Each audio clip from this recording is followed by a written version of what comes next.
All right, let's talk about one of the most powerful skills you can learn in diabetes management: how to perfectly match your insulin to the food you eat. I know, it can sound incredibly complex, but trust me, we're going to break it down into a clear, step-by-step system that actually makes sense. Let's get into it. And I love this quote because it really gets to the heart of it. This isn't about being restrictive or getting bogged down in rules. It's the exact opposite. It's about empowerment. Gaining these skills is your ticket to a kind of freedom you might not have thought was possible. It's about putting you back in the driver's seat. So here's our game plan. We're going to walk this path in 5 simple parts. First, we'll talk about why this gives you freedom. Then we'll get into the nitty-gritty of mastering the count. After that, we'll find your personal insulin ratio, learn the art of fine-tuning it, and finally, we'll talk about why this is a skill that grows with you for life. Okay, let's kick things off with part 1. Freedom through numbers. The whole idea here is to stop guessing and start knowing. It's about trading anxiety for precision, so you can feel confident every single time you sit down to eat. And really, it all boils down to this one simple goal. Our entire mission is to precisely match the insulin we take to the carbohydrates we eat. That's it. When you get this right, you'll be amazed at how everything else just starts to click into place. Now for section 2. Think of this part like building a house. You have to start with a solid foundation, right? Well, that's what carb counting is. Before you can ever hope to dose correctly, you have to count correctly. If you nail this part, everything else we talk about becomes so much easier. And we're going to tackle this in 2 steps. We'll start with the basics just to get you comfortable and build up some intuition. And then we'll move on to the advanced method, which is where the real precision comes in.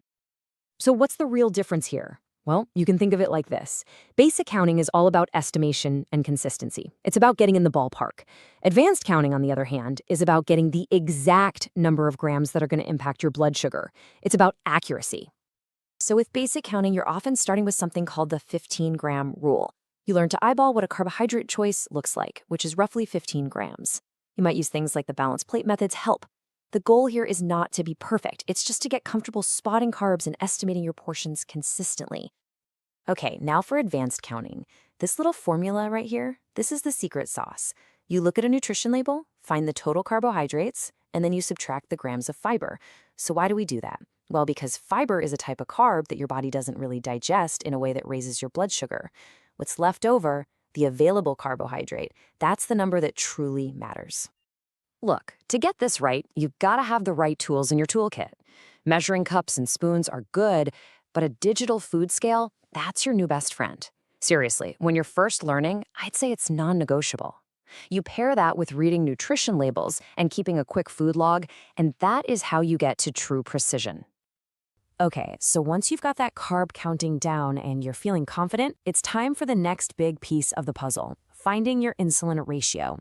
This is the precision tool that connects the food you just counted to the dose you're about to take. So what exactly is an insulin to carbohydrate ratio, or ICR? It's just a simple way of saying how many grams of carbs one single unit of your rapid-acting insulin can handle. So if your ratio is 1 to 10, that just means 1 unit of insulin covers 10 grams of carbs. Simple, right? Now, everyone's ratio is different, and we're about to figure out yours. So how in the world do you find your starting point? Well, it all starts with this one magic number: 500. This is the key to a really simple formula called the 500 rule. This is a fantastic, widely used trick to get a really solid starting estimate for your ICR. You just take the number 500 and you divide it by your total daily dose of insulin. And your total daily dose, or TDD, is just all the insulin you take in a 24-hour period. Your long-acting plus all your mealtime insulin, all added up. The answer to that little math problem? That's your starting ratio. But here's the thing. That's just the starting line. Now comes the most important part, and honestly, the fun part. This is the art of fine-tuning. This is where you put on your lab coat and become a scientist, using a simple method to dial in that number so it's perfect for your body. So the big question is, how do you actually test your ratio to see if it's on the money? You run a little experiment on yourself. It's super straightforward. First, you need to start the meal with your blood sugar already in a good target range. Second, you eat a meal where you've counted the carbs as precisely as you possibly can. Third, and this is so important, you only take insulin for the carbs in that meal. No extra insulin to correct a high. And finally, you check your blood sugar 2 hours after you ate. So what are you looking for? What's the perfect result? Well, the goal is that 2 hours after your meal, your blood glucose has gone up a little bit, but only by about 2 to 3 millimoles per liter from where you started. That's the sweet spot. It tells you your insulin did its job perfectly. Now, this is where it gets really interesting and maybe a little counterintuitive, so listen closely. If your blood sugar spikes more than 3 millimoles per liter, that means you were high. You didn't get enough insulin. So to get more insulin next time, you actually decrease your ratio number. You'd go from, say, 1 to 10 down to 1 to 9. On the flip side, if your blood sugar barely rises or even drops, that means you got too much insulin. So to get less insulin, you increase your ratio number from 1 to 10 up to 1 to 11. It's a simple, data-driven way to make tiny, effective adjustments. And all of this leads us to our final and maybe most important point. Mastering this stuff isn't like crossing a finish line. It's about developing a skill that's dynamic, one that you'll have for the rest of your life. And this is something you absolutely have to remember.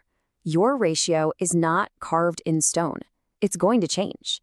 Things like exercise, stress, getting sick, even just the passage of time, they all change how sensitive you are to insulin.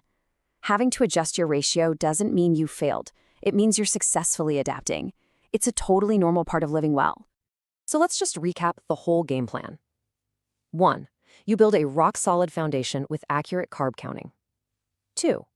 You use the 500 rule to find a great starting point for your ratio. 3. You test and fine-tune that ratio like a scientist, using your own data. And 4. You keep repeating the process, because your breakfast ratio might be different from your dinner ratio, and you're always ready to adapt as life happens. You see, when you follow this kind of structured approach, something that seems overwhelming becomes just a series of small, achievable steps. By following them, and of course, always working with your healthcare team, you're doing so much more than just managing a condition. You're taking back control. So the only real question left is, are you ready to become the expert of your own body?